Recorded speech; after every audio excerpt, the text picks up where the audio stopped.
Welcome back to A Pastured Forest Homestead. I'm Hannah, and today we're going to take a look at what I have in our kidding kit. We've had one baby so far. Yeah, there, that's your baby, Ollie. And we have a bunch of other does that are due. So we want to make sure that we're prepared and we have all the supplies needed. I like to keep everything organized in a box, so when the time comes, I can just grab the box and head on over to the birthing stall. These things are not going to be in any particular order of importance. It's just kind of how I have things packed away in my box. One thing I have a bunch of are these towels. There's going to be fluids that need to be cleaned, baby needing to be wiped down, so it's always good to have towels. I usually have some puppy pee pads also. I think I'm out of those, so I need to get a couple more of them. You can't go in the box, little bub. The puppy pee pads are really helpful for putting under the mom as she's delivering baby. That way baby stays a little bit cleaner. Something that I don't keep I don't keep you in the box. Something that I keep in the house all the year round is the Holistic Goat Care book, and this is just a really handy reference to have while goats are in labor. There's a page here that shows different presentations of how the babies can be presenting, and it's really helpful to take a look at that if anything comes up and isn't looking right. Usually while the doe is in labor, I'm reading this book and kind of getting myself prepared. This is what I get for trying to do a video with you guys. You're not helping. You're not. You're really not. Something that I also keep is red raspberry leaf tea. It's just red raspberry leaves. They are good as a uterine tonic. I just will hold the bag in front of the mama goat, and she can eat as much as she'd like. A carabiner clip. My goats have collars, and while they're in labor, I can clip this onto them. If I'm needing to assist and I'm by myself, I can clip this on them and clip them to the fence or something nearby in order to keep them still. It's hard to assist if they're moving around and not liking it. If you are assisting, it's helpful to have gloves. Some people don't wear gloves, but I don't know. Personally, I just feel more comfortable wearing gloves if I'm going to be going in and checking anything. I have the regular shorter size gloves, and I also have these longer OB gloves that are shoulder length. Before the doe is even in labor, I like to set up just a baby monitor.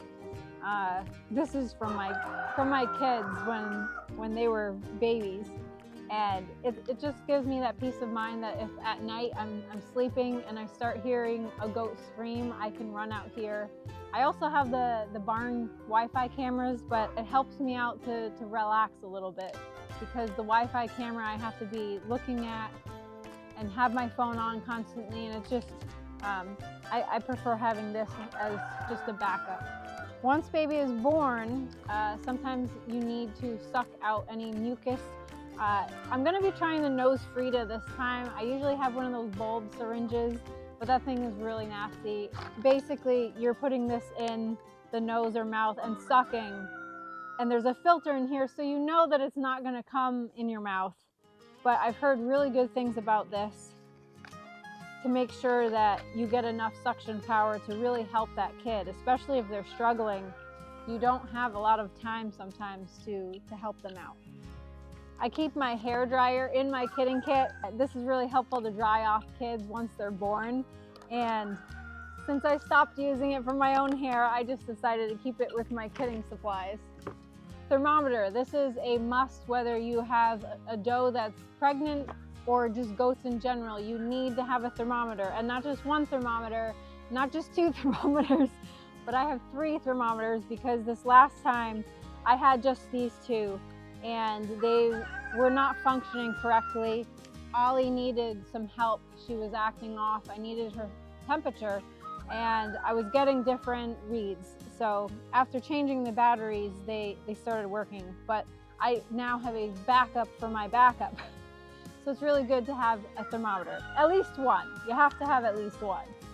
Maybe you don't have to go as crazy as me with 3, but I like to have a backup. I also have some lubricant, so if you are going in and checking anything that it's just making it more comfortable for your dough.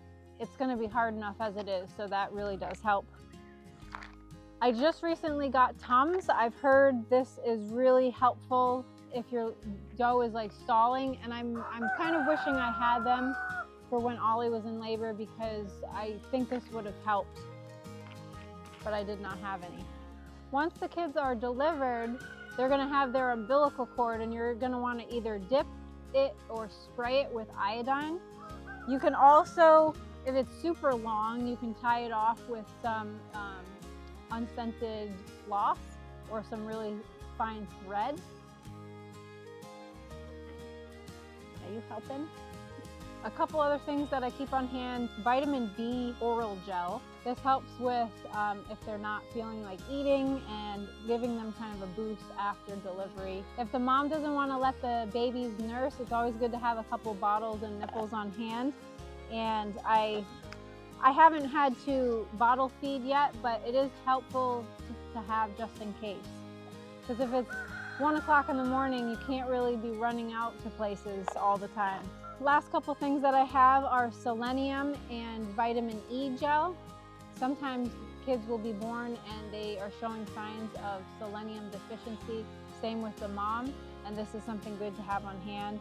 And another thing for the kids, if they're showing signs of weakness, they're kind of not doing the best, is this Jump Start Plus, and this is just a oral microbial gel. One other thing that I keep on hand is molasses. So after your dough has finished having her babies, it's always a good thing to give her some warm water with some molasses mixed in.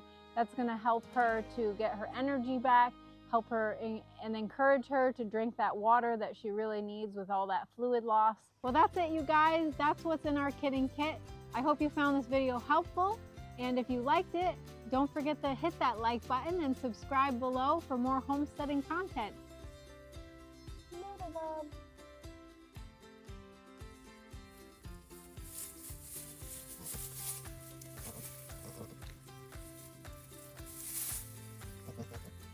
Is there anything else you would add to our kidding kit?